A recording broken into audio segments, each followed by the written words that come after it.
there, I'm Nasazre, and today I want to talk to you guys about my 15 tips on content creation and streaming.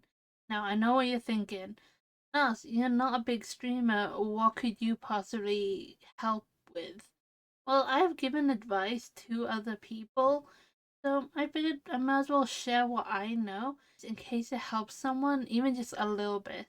Now, some of this advice is pretty generic, while others I feel like I don't hear often. So I'm hoping something will be helpful to someone out there. Point 1. Fill out your channels. Now, I'm not just talking Twitch or YouTube. Fill it all out. Whatever channels you use, fill it out. If there is no content, no one's going to want to stay and subscribe or follow. When it comes to Twitch, make sure to fill out your about sections and all the little panels underneath. Have panels that are like your rules, about you, your equipment, the games you play, and any other panels you think would be worthwhile having. If you don't have this, it kind of makes your channel look a bit bare, like you haven't put any effort into it. And then the idea is, if you haven't put effort into it, why should I put effort into watching you?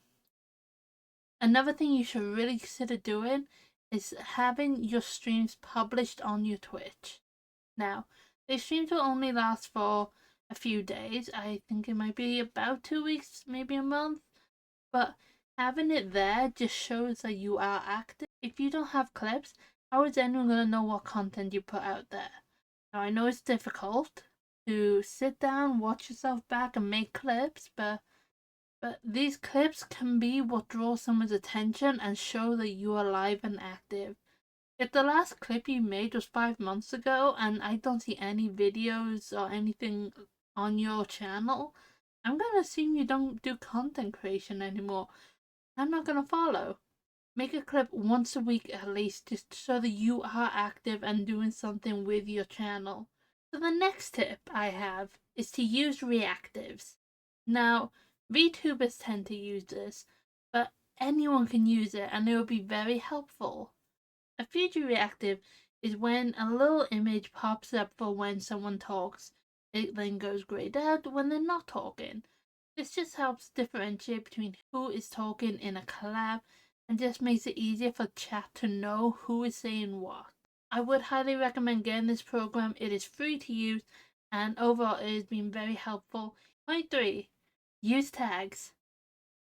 Look, it sounds simple, but some people do not use tags, which then makes it harder for you to find them. For instance, when I am about to raid someone, I will look for someone in the category that I am playing. I will then filter the search to VTubers. Now, if you're a VTuber and you do not use a VTuber tag, then you're not going to pop up as a VTuber and you're going to miss out on a potential raid. Use tags to highlight your content so that way people know who you are and what you're about. Post everywhere. That's right, this is one of the most common advice, but it is great advice. Post everywhere. I've had it in the past where I have watched someone's YouTube video and I thought they were so funny, and so I went and followed them on Twitch so I could see them live. Now, this is from shorts and longer videos. It has helped draw my attention to that person. And I've had it in reverse, where someone has seen my Left 4 Dead video and they have popped into my chat and they've said hello and they've followed me, and it's been great. If you don't put your content out there, people are less likely to follow you, simply because your only source of content is gonna be where you stream to. And let's face it, it's not the best discoverability. The likes of Twitch is so oversaturated that you're not going to stand out very much if you don't have a big audience already. As a smaller content creator, it's a bit harder to grow, but you can do it. You just have to post content and get people recognizing you for your content. Point 5 is probably my favorite point that I don't hear too often, and that is to use extensions. So extensions are a great way for your chat to interact with you.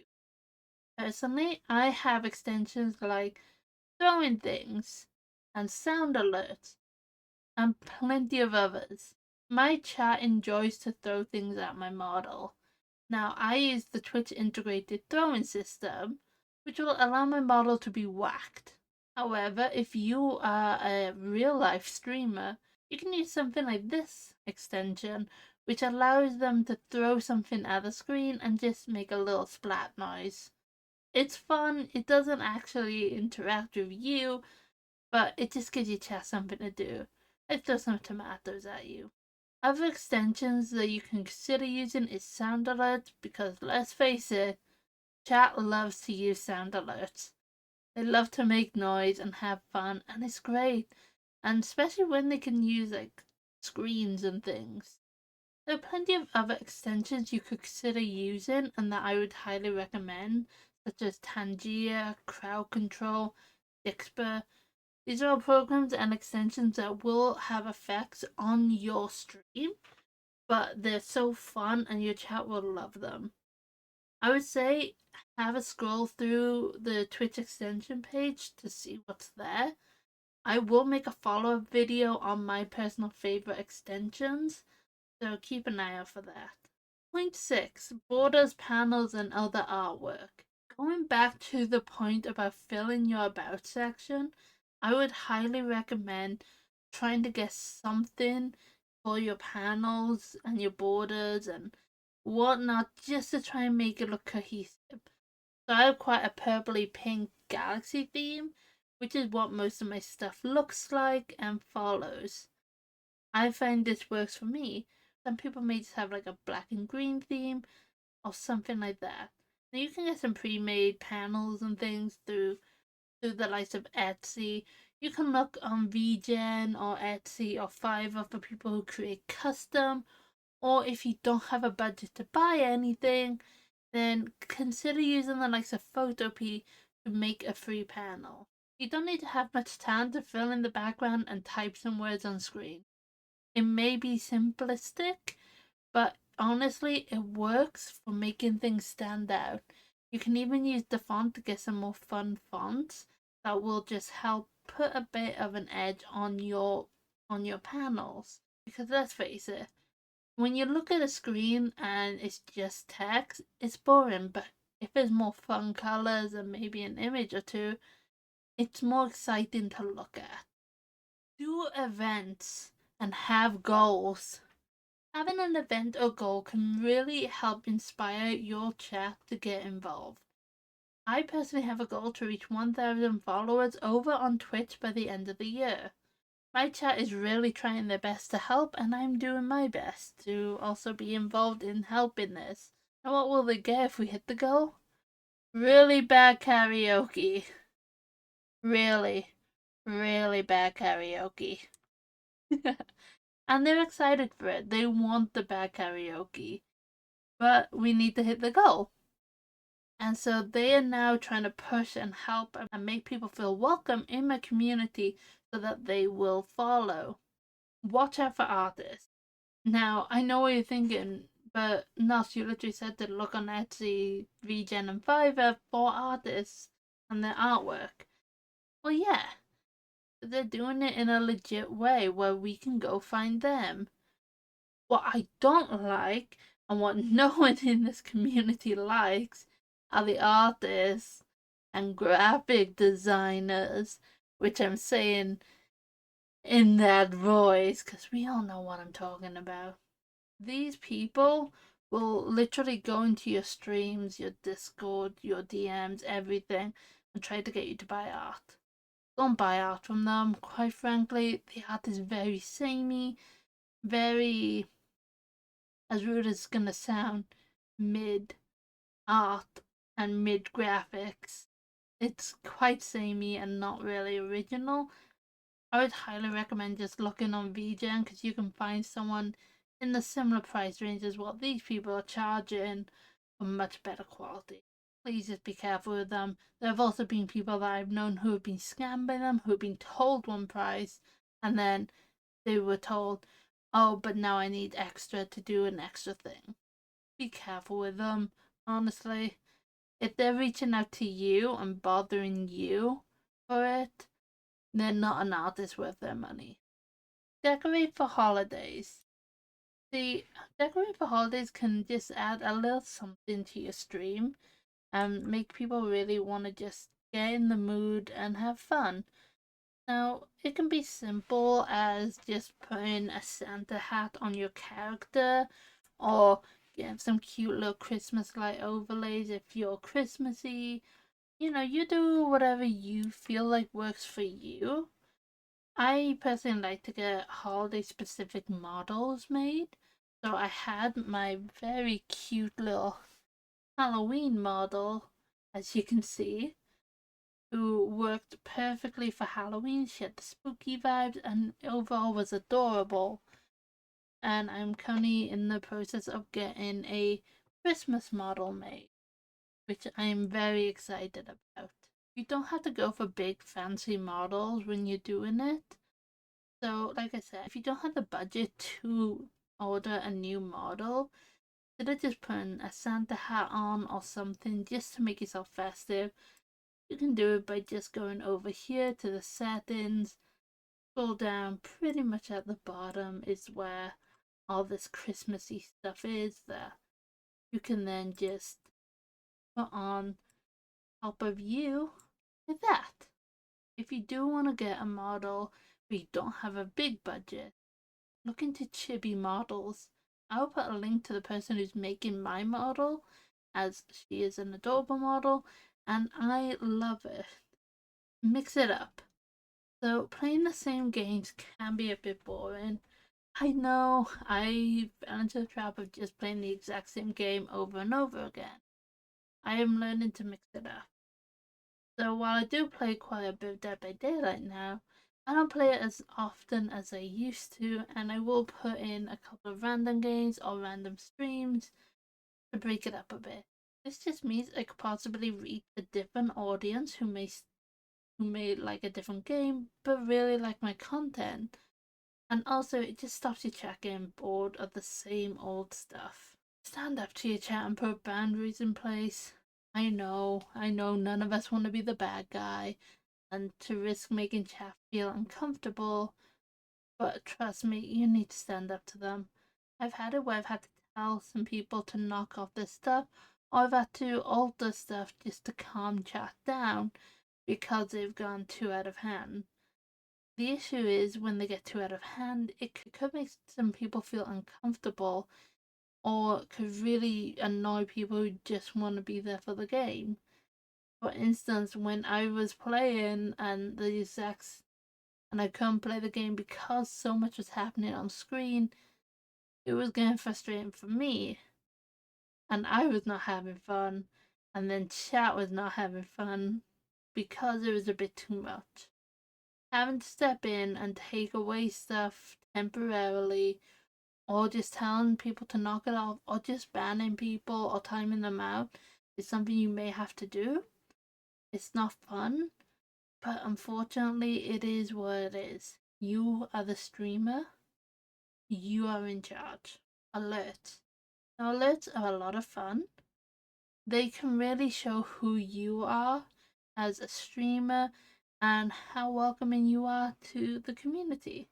So, my alert is currently a bunch of people who are in my community chanting, "One of us." It sounds a bit culty, yes. Is it funny? Also, yes. Has it had comments made about it? Yes. But it's fun. It's but it's fun. It makes people feel like they belong, and it really shows the chaos that I help bring to Twitch. Having different sound alerts for everything can really also help differentiate between different events. If someone raids, if someone follows, if someone subs or gifts, having different sound alerts can really help you know who you need to thank and what it is you're thanking them for. This is my next point.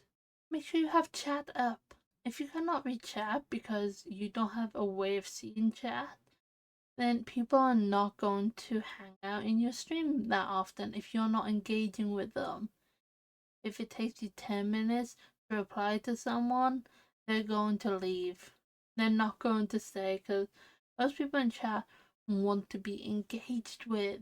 If you do not engage with them, why would they stay? I personally have it so on my second monitor, the chat box is the closest side to my main screen. This means with a quick glance, I can see what chat says. On top of that, Florin here will also read out chat for me, unless there's a few issues. This just means I can reply to Florin, and it takes a huge chunk out of my worries about missing chat. Now there is one issue with chat, which comes to my next point: multi-streaming. Multi-streaming is a good thing, as it helps make you seem active on multiple platforms, with your reach being able to expand to more people who are on preferred platforms. Not everyone on TikTok is going to want to go to Twitch or YouTube, and the same for YouTube to Twitch and TikTok. Consider multi-streaming so you can connect with all these people. Some of them may have a Twitch account and will come over and follow you on Twitch if that is your main preferred platform, which it is for me. An issue with multi-streaming is it can be a bit difficult to keep reading chat as Clone doesn't read them. This can mean some of the messages on YouTube and TikTok could end up being. I've also noticed moderating on the likes of YouTube and TikTok is a lot more difficult and harder to set up mods with.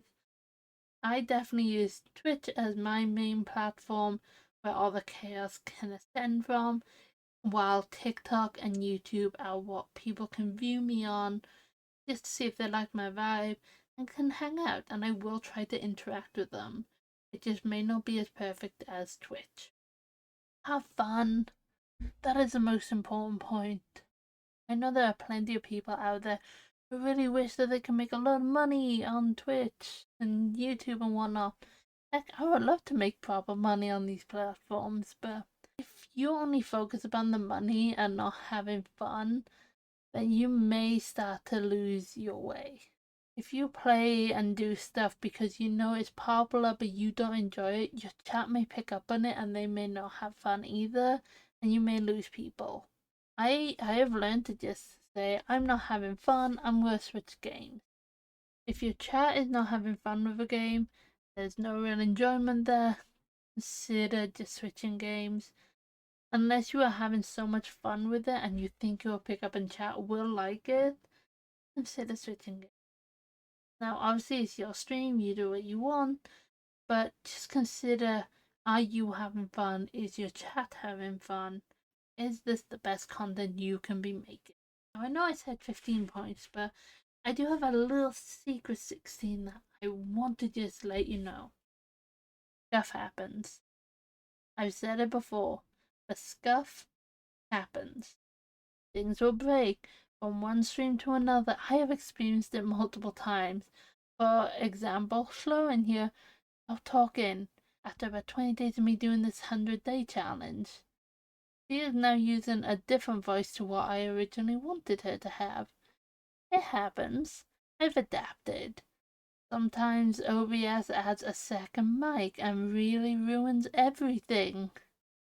It happens. It's stressful, it's annoying, but you just gotta roll with the punches and deal with it. Try and fix it. If it's something you can fix on stream, fix it then. If it's something that is not fixable on stream, then try to look it up after stream. It is stressful. I am always here to try and help if people need it. I have a help section in my Discord. If you are having issues with your setup or something, you can always pop in, ask for a bit of advice in the Discord, let us know what your problem is, and we'll try to help. I can't guarantee anything because everyone has different setups. Someone may have some knowledge that can at least guide you in the right direction. I hope this video is helpful and that you consider following me and subscribing and following over on Twitch to help my chat reach that goal, because I would really appreciate it. In all seriousness, I do hope it helped. And yeah, I will see you guys. Goodbye.